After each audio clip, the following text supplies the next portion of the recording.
everyone, my name is Shelby and welcome to my channel Shelby Can Read, where I'm proving to the world that I do know how to read. Today I am going to be kind of combining my April and May wrap up. I realized that the month of May isn't over, and yes, technically I could finish more books in that time. But I just have a lot going on in my personal life. I'm going up to Maine for 6 weeks this summer, so that's just causing a lot of craziness, and I would rather just go ahead and get this out there so that I don't have to worry about it as soon as I'm up there. So with that being said, I have 7 books to do for this wrap up. 6 of them were from April and only 1 has been in May. In May. I've only finished 1 book just because, again, a lot of personal stuff happening. I haven't had a whole lot of time to read or a lot of motivation, if I'm being honest. So we will be doing those 7 books. In my wrap up, I will just do a quick summary and a quick little snippet of what I thought about each book. My first book that I'm going to be reviewing is The Mountain in the Sea by Ray Nayler. This book is about these scientists who have discovered an island where there are some octopi who are possibly attacking people, but then they're also discovering that they have their own culture and language and are kind of building their own community off the coast of this island. And then, you know, the attacks are related to like people messing with them.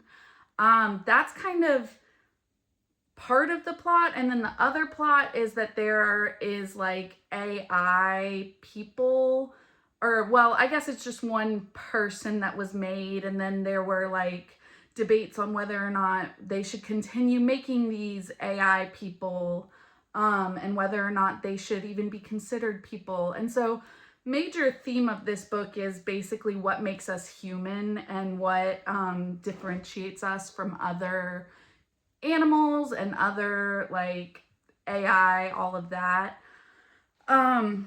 Going into it, I feel like maybe it's just my own bias, but I tend to feel like I don't enjoy science fiction. So I wasn't really sure how I would feel about this book, but I ended up loving it. I gave it 5 stars. Looking back, I do wish that it had focused a little more on the octopi and that language building aspect. At the start, it's very focused on that, and I loved that. It reminded me of the movie Arrival with, what's her name? It's got the guy that plays Hawkeye, Jeremy something, and Amy Adams, I think. Love that movie. And so this book was very similar to where, you know, it's learning to communicate with someone else who doesn't speak our language. And that just like really scratches an itch in my brain. I really like that. But then as it moves on, it's a little more focused on the AI. And I did look into this author because after reading this and loving it, I thought about maybe reading something else by him. But most of his books, like what he likes to focus on, is AI. So I don't really see myself continuing with this author. Maybe one day.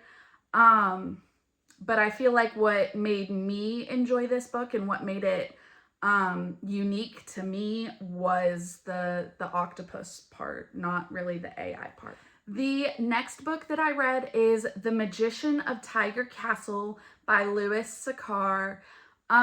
This is about a magician who is like in medieval times. He's the like royal magician or whatever, and so he's supposed to make potions for the king and queen and all of this, and the princess is supposed to marry someone she doesn't love, so he's trying to help her. And I mean, it's just I would say just a fairy tale. I mean, I was drawn to this because the author is the same one who wrote Holes, which, I mean, that's a classic children's book. So I thought I'd give this a try. This one, not really for children. Like, there were parts that I was like, definitely wouldn't want to bring this into like an elementary school. But it's also like, I didn't feel like it was fully for me as an adult. Just because it was very fairy tale-ish. It was funny. There were parts that were very funny, and it was well written. I just think it's probably more for kids who are like 13, 14 years old. So I was able to appreciate it and say like, oh, that was cute, that was fun. He's a good author, but you know, it didn't wow me, it didn't amaze me. So I do believe I gave it 3 stars. I'm not the target audience for it, and that's okay. It just made it like an average book for me. Next, I read A House with Good Bones by T. Kingfisher. And I did actually do this one on audiobook. I have read T. Kingfisher before. I read Nettle and Bone by her, and I loved Nettle and Bone. So granted, that one's a fantasy one, whereas this is more supposed to be like, I feel like horror would be extreme because it's spooky, but it's not like, I don't do super scary. So it was a good balance for me in this book. And it's been a while since I listened to it, so I don't remember names. The main character, she is an adult, and that's something that I will say I love about T. Kingfisher, is that she writes her characters at an older, not old, but like in their 30s or in their late 20s to mid 30s, which I really like because I have gotten to where I don't really love reading about teenagers. I don't really want my main character to be a teenager because I just don't relate to them. I constantly find them too immature. And so I do really like that T. Kingfisher writes them as adults. She did that with Nettle and Bone, and same with this. But back to this book. It's a entomologist, one of the people who's into bugs. She studies and researches bugs, and so she is working on that, but her mom is, something's wrong with the mom. Her brother calls her and is like, you need to go check on mom. And so she goes and she's staying with her mom, and things are kind of weird between them. You kind of pick up that like being raised in this home with the mom and the grandmother wasn't really ideal. This main character was kind of picked on and like, maybe just not given the love that she deserved. And so spooky things are happening, and you're trying to figure out like what's going on with the mom and with the house and everything. I think I gave this a 4. I think it just wasn't a 5 for me, just because it wasn't what I really wanted. I think the horror was good, the mystery was good, and I love the way she writes characters, and it was good. It was a very good book. I think I saw it all coming though, like as far as what was happening. It wasn't very shocking, and I'm not sure it was meant to be, but I guess in my head I wanted to be a little surprised at what was going on and what the truth was behind it all. So it was 4 stars. It was very good. I would definitely recommend it, especially if you're like, I kind of want to try horror, but I don't do gore, because luckily there was no gore, blood, guts, any of that, because I don't do that. I don't enjoy reading that. So it's good if you're wanting like a baby step into some horror. Next, I read Louisiana's Way Home by Kate DiCamillo, and I think I read that in my last video where I did my readathon and everything. Again, this is a children's book. You're gonna find out that I do read children's books somewhat frequently, more than probably the average adult, just because I am a teacher and I like to be informed on, you know, what books have, and you know, I want to be able to recommend books to my students and everything. So Kate DiCamillo, fabulous author, love her for my third graders. We always love Because of Winn-Dixie and The Miraculous Journey of Edward Tulane, two incredible books. This one is about Louisiana. Her grandmother basically puts her in a car one night and they're driving off to meet their destiny or something. But then, not even that far into the book, the grandma just kind of leaves her, which, I don't know, maybe not the message that I would want my third graders to read. I don't know. But she's just left in this like motel, and you know, she's wanting to know what her purpose in life is and what her destiny is. To me, the book fell a little flat. I think Kate DiCamillo, I think I expect a lot more from her, and so for this one, it just kind of felt like she never really did find her purpose. And I spent half the book wondering like what the message of the book was to begin with. So not my favorite, but I'm not going to go into major detail about it because it is a kid's book. My next book that I read is Dungeon Crawler Carl by Matt Dinniman. This one is like super popular right now.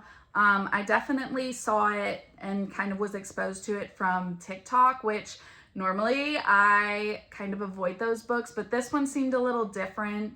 Not necessarily like the YA or like, I don't know, romantasy, which there's nothing wrong with, but that just tends to be disappointing to me when it's from Book Talk. But anyway, I did give this one a try. A summary of this book, basically it starts off with aliens taking over the world. They have like killed most of the population, and the only two options you have are to stay on the earth that like does like all resources are destroyed, so you would basically be guaranteed to die, or you can go down into the dungeon, and you like they don't know what to expect, but those are the only two options.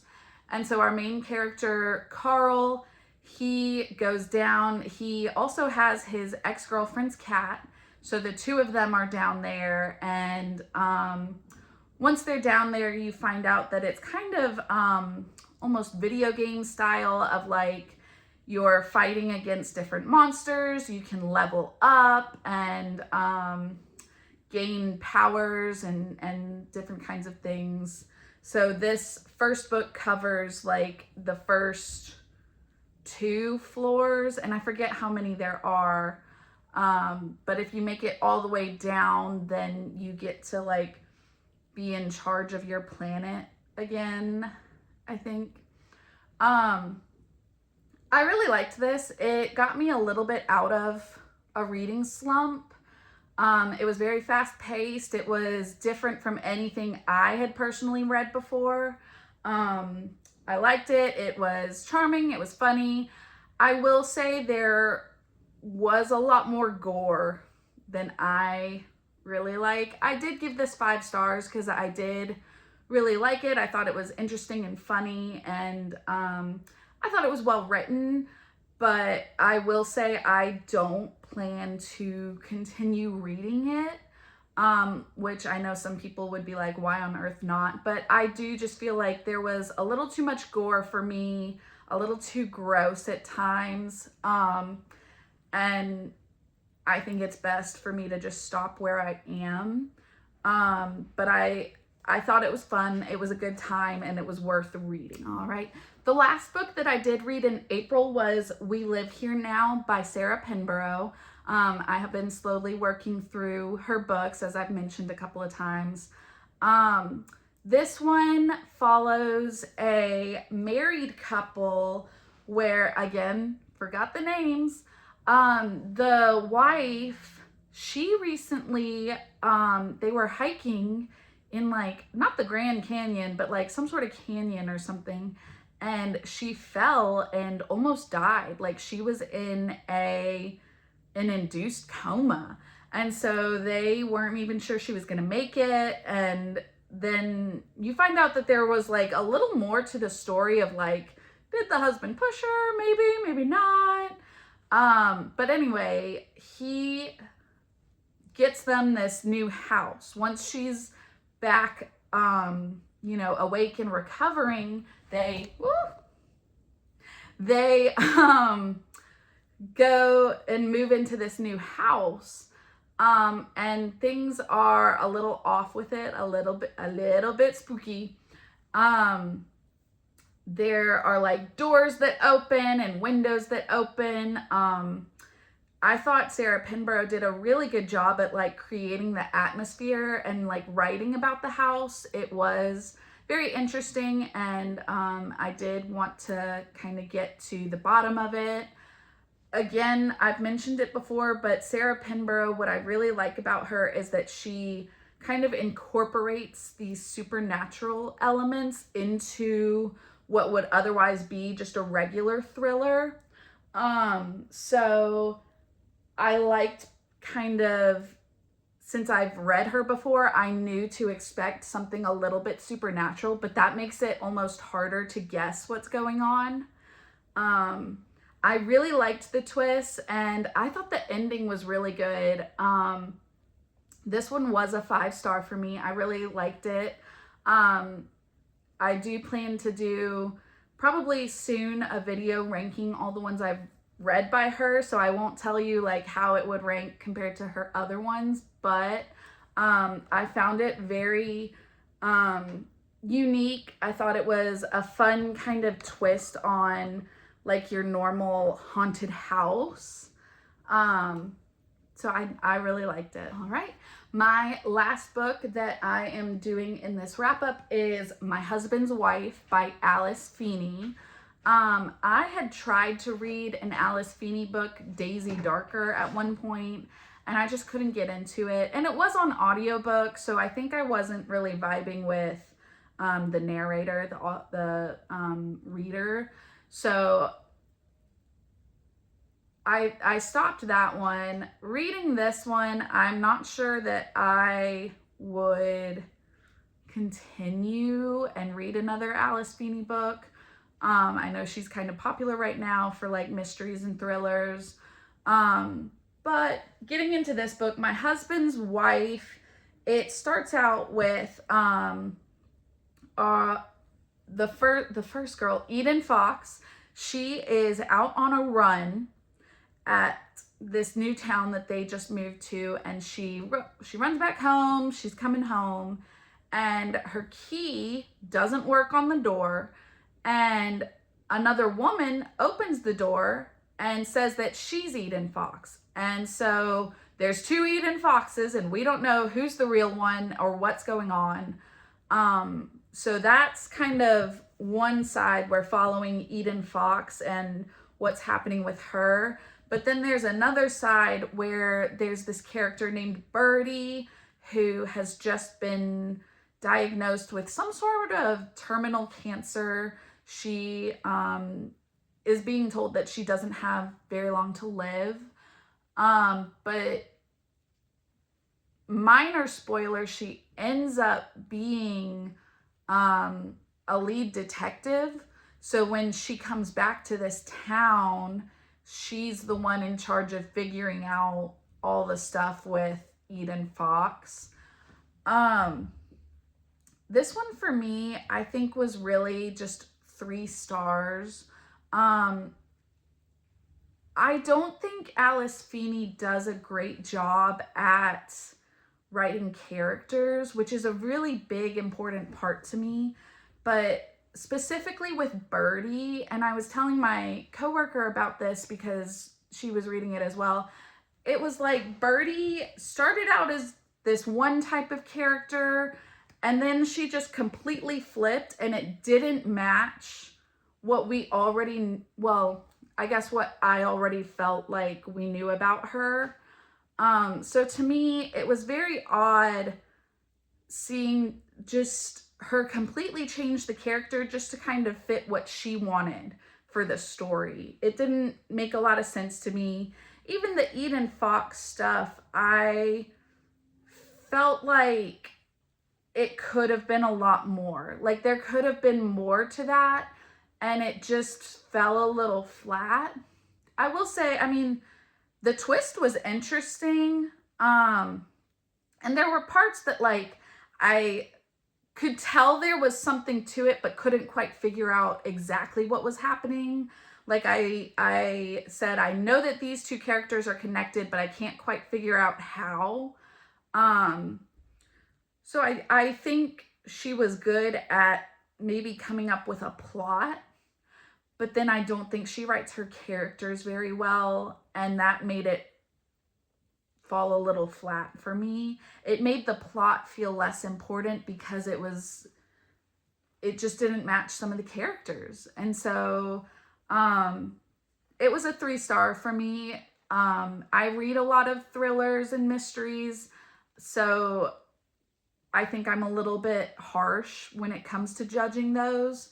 I give it 3 because I did think that the plot was good, but it loses a good bit because of the characters, just because that's such an important thing for me. So, all right. So that is my April and May monthly wrap-ups. I will hopefully be able to read a lot more over the summer and get some good videos in.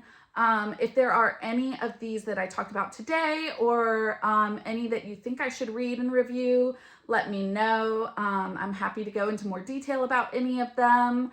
But for now, that's all I've got. So be sure to like, comment, and subscribe. Let me know what you thought. Thanks.